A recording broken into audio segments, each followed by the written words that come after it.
Hivyo wafanyabiashara pia mmekuwa mkipitia changamoto ya kuweza kuuza online kwa kuogopa wateja kutapeliwa na wewe.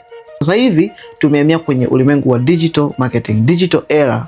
Kama tulivyokuwa kwenye ujamaa, nini, sasa tumefika kwenye digital space. So, kwenye ulimwengu huu, kitu pekee ambacho kitakuwezesha kufanya mauzo ni kutumia mitandao ya kijamii kufanya biashara. Lakini moja kati ya challenge ambayo ipo huku ni kwamba watu wengi wanaogopa kufanya biashara na watu ambao waliopo online. Ukiachana na personal brand ambayo umeitengeneza kwa muda mrefu, mtu mpya anapokuja kukutana na wewe, kukutana na video zako, biashara yako kwa mara ya kwanza, anaweza kawa na hofu hiyo. Unajua namna gani ya kuweza kuondoa hofu kwa mteja ambaye ndo amekuona mara ya kwanza?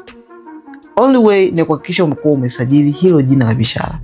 Aseme mimi sikufahamu vizuri bwana, nimekuona leo. Ili kuweza kudhibitisha jina aliloliona pale Instagram ndo jina la mfanyabiashara ambaye anafanya naye kazi, kwa urahisi zaidi ni kusajili hilo jina, kusajili hiyo business name.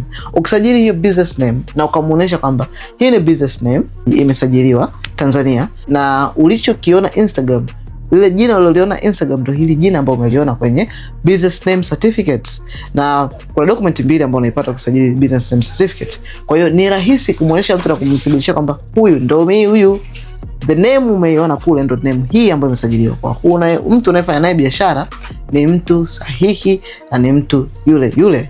Hii inakurahisishia kuondoa doubts za mtu kufanya kazi na wewe.